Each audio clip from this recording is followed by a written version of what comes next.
प्रणाम राजवधु धर्मा, कैसी हैं आप? क्या हो, कुछ गलत कहा मैंने? नहीं राजकुमार कार्तिकेय, किंतु सुनने में बहुत विचित्र सा लगा। आपने ही तो कहा था धर्मा, ये हमारी नीति है। तो ठीक है, धीरे धीरे इस जीवन को व्यतीत करने की आदत हो ही जाएगी, जैसे मुझे हो रही है।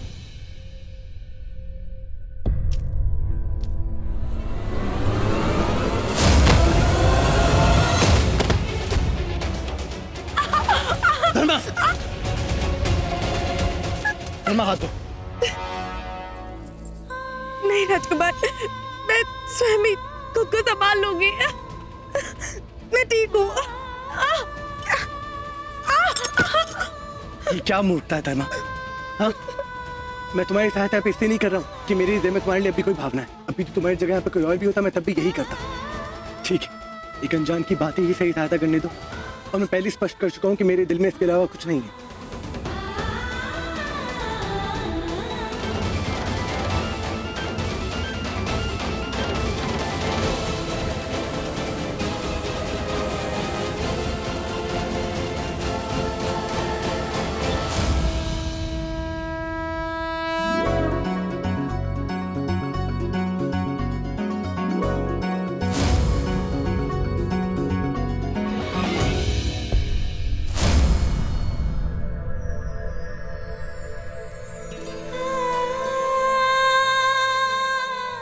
आपके हाथ को क्या हो गया? ये तो जल गए।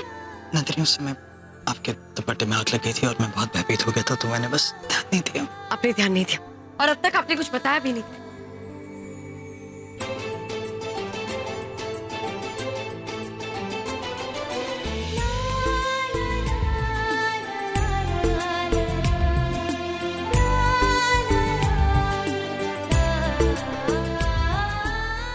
चलिए, कम से कम चोट के बहाने तो सही आप मुझसे बात तो कर रही हैं। बात कैसे ना करूं? आप भी ना महाराज आवेश में आकर उस भीमदेव के ऊपर हाथ उठाने जा रहे थे। महाराज, आप एक सम्राट है, एक साधारण से व्यक्ति से आप ऐसे उलझ रहे, ये आपको शोभा नहीं देता। नंदिनी, एक सम्राट होने से पूर्व में एक साधारण मनुष्य भी हूं, जो अपनी पत्नी से अत्यधिक प्रेम करता है, और यदि मुझे लगेगा कि कोई मुझसे मेरे प्रेम को छीन रहा है तो उस पर तो मैं अवश्य अपना क्रोध निकालूंगा। बस बस बस, समझ गई मैं। चलिए अब जाइए यहाँ से, मुझे बहुत सारे काम है। अभी देखिए पूजा के सारे काम शेष है, मुझे सजावट भी करनी। आप निश्चिंत रहें, मैं आपकी सहायता करता हूँ ना। मैं सब कुछ अच्छे से सजा दूंगा। नहीं नहीं नहीं, सजाना नहीं है महाराज, वो विधि अनुसार। इतने वर्षों से मैं देख रहा हूँ कि महल में सजावट कैसी होती है, तो आप निश्चिंत रहें, मैं सब कुछ अच्छी तरह से कर दूंगा, आप बस देखिएगा।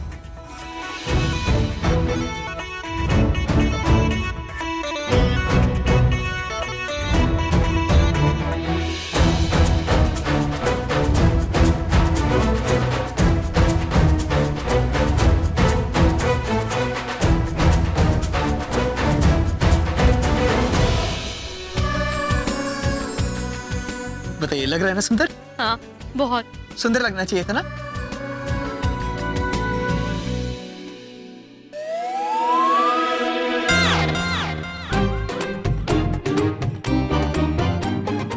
नंदिनी, हाँ? तुमने तो सारी सजावट ही बिगाड़ दी। क्षमा कर दीजिए दादी माँ, ये मुझसे भूल हो गई। इतने सारे कार्य है ना, इसलिए मेरा ध्यान ही नहीं गया। मैं अभी ठीक कर देती हूँ। जाओ करो।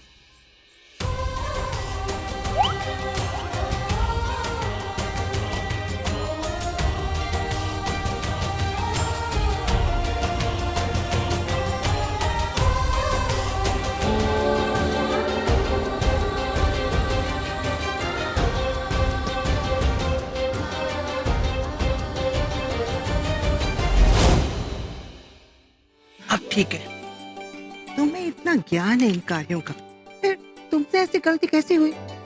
क्षमा कर दीजिए ना दादी माँ, मैं फिर से क्षमा मांग रही हूँ ना, फिर कभी नहीं होगा। इसकी सजा तुम्हें जरूर मिलेगी। परंतु दादी माँ। क्या दादी माँ, तुम्हें मेरे लिए गरम गरम खीर बनानी पड़ेगी, समझी?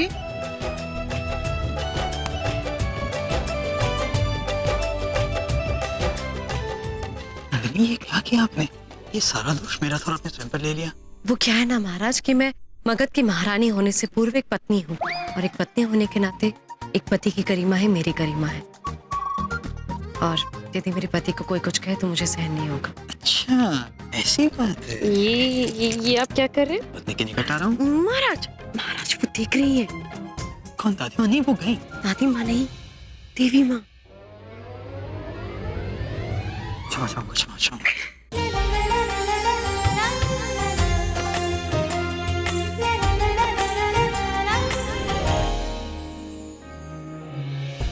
आराम से, बस बस बस बस, आ गया। यहाँ पैर दिखाइए अपना। बस हो गया, आराम से, बस बस दिखाइए। आप ये सब मत कीजिए राजकुमार। मोच है, मैं ठीक कर दूंगा, देखिए आराम से। बस बस बस बस, बस।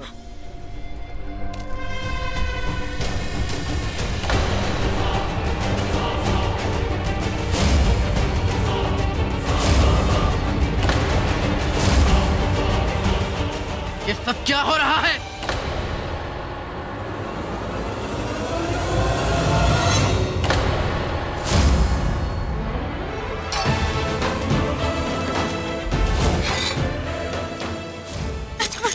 छोड़िए उन्हें, जाने दीजिए। जैसा आप सोच रहे हैं वैसा नहीं है। छोड़िए उन्हें, वो तो मेरे पैर को छोड़।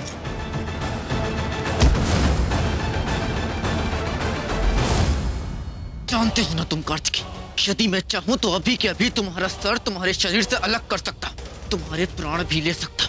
इसलिए नहीं कि तुम इस समय मेरे कक्ष में हो, इसलिए नहीं कि तुम मेरे पत्नी के साथ थे, इसलिए नहीं कि तुम मगध के भावी नरेश की पत्नी पर नजर डाल रहे थे, क्योंकि धर्म का होना या ना होना मेरे लिए कोई मायने नहीं रखता कार्तिकी। किंतु एक स्त्री है जिसके लिए तुम उसका सर्वस्व, उसका प्रेम हो। वो तुमसे इतना प्रेम करती है कि वो अपने प्राण भी दे सकती है तुम्हारे लिए कार्तिके, अपने प्राण पे। चले जाओ यहाँ से कार्तिके, चले जाओ। आज मैं तुम्हें इसलिए जीवित छोड़ रहा हूं क्योंकि तुम मेरी बहन के पति हो। धन्यवाद करो उसका। और आज के बाद धर्म के निकट भी मत आना कार्तिके।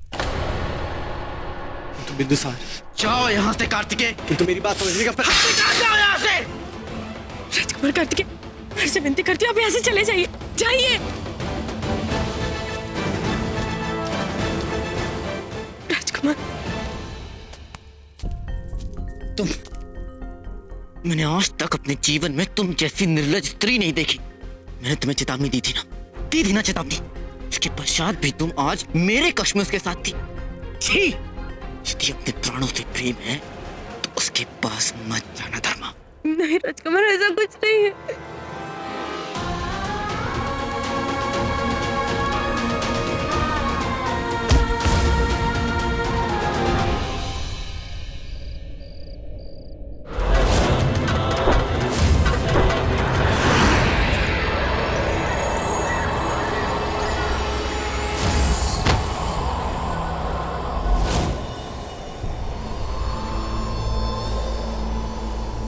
अब होता है खेल आरंभ। अब भीमदेव की आत्मा प्रवेश करेगी महाराज चंद्रगुप्त मौर्य के शरीर में।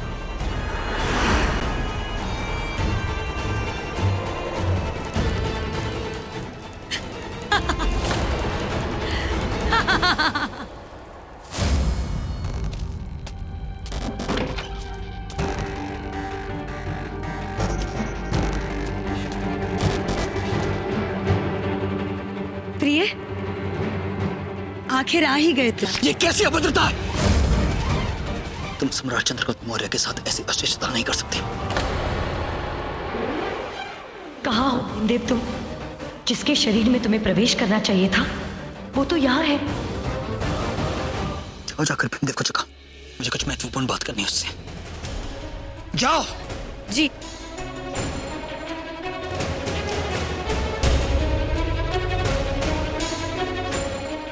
भीमदेव, उठिए भीमदेव, देखिए स्वयं महाराज आए आपसे मिलने। भीमदेव, उठिए। ये उठ के नहीं रहा है। भीमदेव,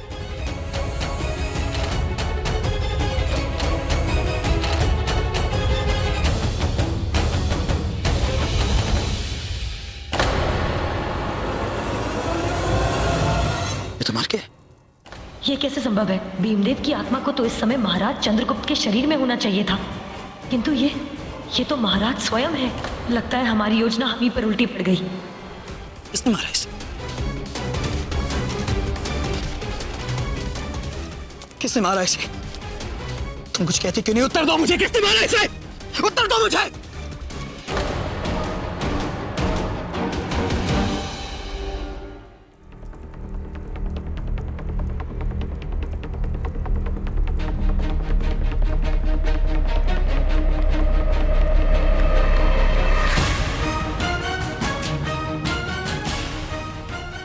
तुम्हें चौंकी ना, नहीं पहचान पाई ना कि मैं भीमदेव हूँ, सम्राट चंद्रगुप्त मौर्य नहीं।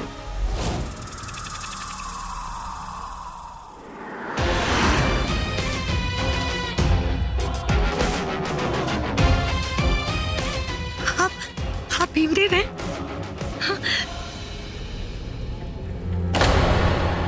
एक क्षण के लिए मुझे लगा कि हमारी योजना विफल हो गई। हम विफल नहीं हो सकते, हमने अपने उद्देश्य को पूर्ण करने हैं। वैसे मानना पड़ेगा, कमाल का अभिनय करते हैं आप। एक क्षण के लिए तो मैं भ्रम में पड़ गई थी। मुझे लगा कि आप भीमदेव है ही नहीं। लगा जैसे महाराज चंद्रगुप्त मौर्य स्वयं मेरे निकट खड़े हैं। जब मैं आपको नहीं पहचान पाई तो और कोई व्यक्ति क्या पहचान पाएगा? अब आप चंद्रगुप्त मौर्य के शरीर में प्रवेश कर चुके हैं, तो आपका अगला दाव क्या है? मेरा अगला दाव होगा नंदिनी के कक्ष में प्रवेश करना। परंतु क्यों? आप भूल गए क्या? महाराज ने आप दोनों को नंदिनी के निकट आने से मना किया है। इस समय मैं सम्राट चंद्रगुप्त मौर्य हूँ, मैं जो चाहे वो कर सकता हूँ, और मेरा उद्देश्य इस शरीर में प्रवेश करने का यही है कि मैं सम्राट के चरित्र को विलीन कर दूं। जाओ, जाकर वो ताम्रपत्र लेकर आओ।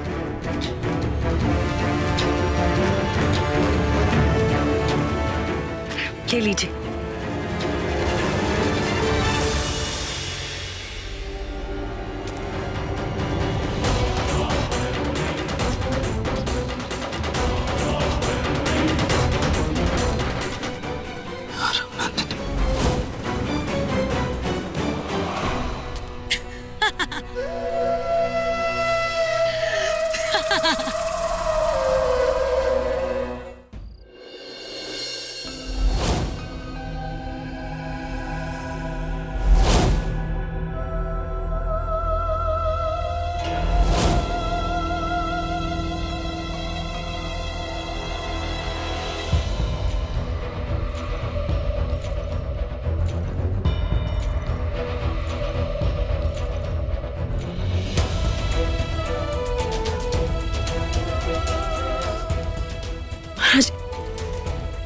महाराज अब क्या कर रहे हैं? मैंने आपको मना किया ना कि आप कक्ष में मत आइए। यदि किसने देख लिया तो समस्या हो जाएगी। महाराज क्या कर रहे हैं? मैं कैसे ना आता आपके पास सावित्री?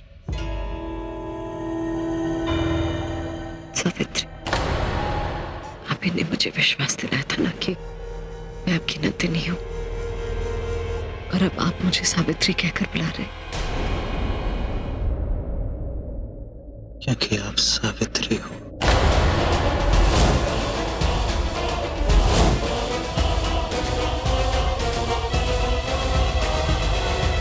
इस पत्र को देखिए, ये पत्र आपने भीमदेव को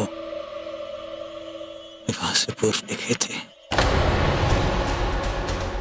इसकी लिखाई आपकी लिखाई से मेल खाती है, तो इसका अर्थ यही है कि आप सावित्री हो।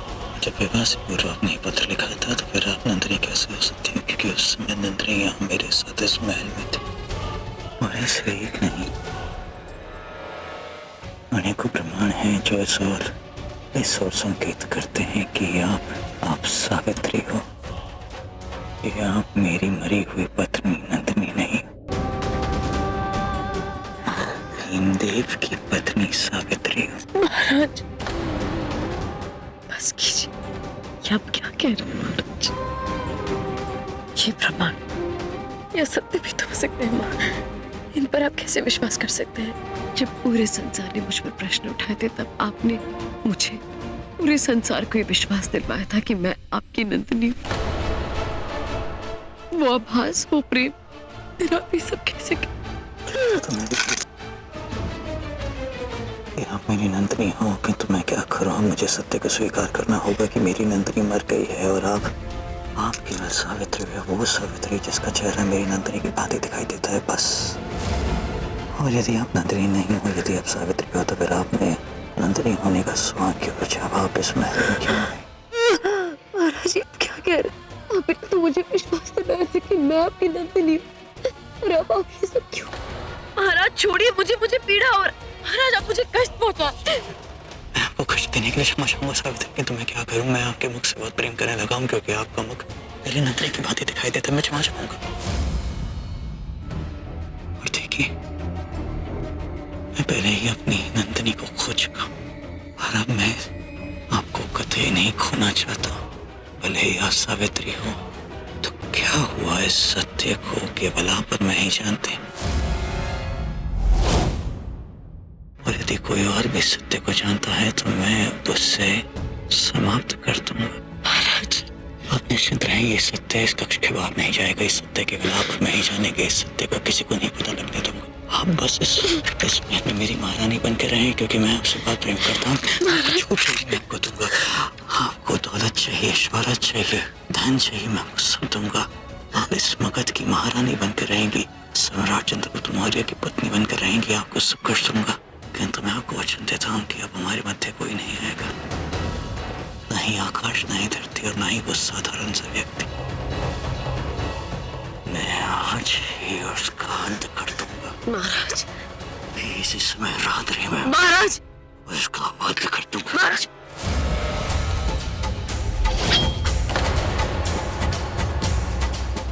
महाराज मेरी बात तो सुनिए। महाराज रुकिए।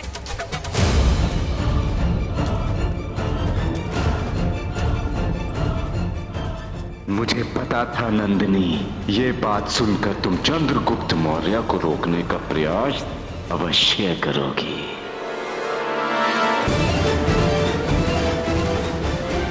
महाराज तेरी महाराज महाराज भीमदेव का क्या दोष है? एक निर्दोष व्यक्ति की हत्या करना उचित नहीं है। महाराज महाराज आप मत भूलिए कि आप एक न्यायप्रिय राजा हैं। ऐसे अपनी प्रजा को कष्ट पहुंचाना आपको शोभा नहीं देता है। महाराज सावित्री में सम्राट चंद्रगुप्त मौर्य, और मैं जो चाहे वो कर सकता। अब तुम्हें मुझसे कोई अलग नहीं कर सकता, फिर चाहे मुझे इसके लिए भीमदेव का सर काट कर ही क्यों न फेंकना पड़े। महाराज ईश्वर अनर्थ हो जाएगा। मुझे भीमदेव और मोहिनी को सतर्क करना ही होगा। मुझे महाराज से पूर्व उनके कक्ष में जाना होगा। मैं गुप्त मार्ग का प्रयोग करती हूँ।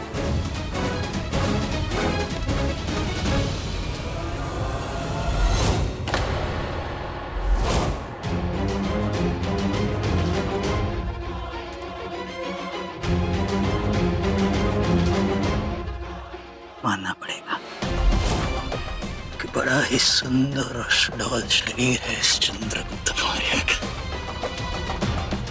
ये आज भी अनेकों रानियां महारानियां इस पे न्यौछावर होती हैं, तो केवल एक बात का खेद होगा कि बेचारा अपनी नंदिनी से दूर हो जाएगा। बेचारी नंदिनी चंद्रगुप्त के स्वरूप को देखकर भयभीत हो गई।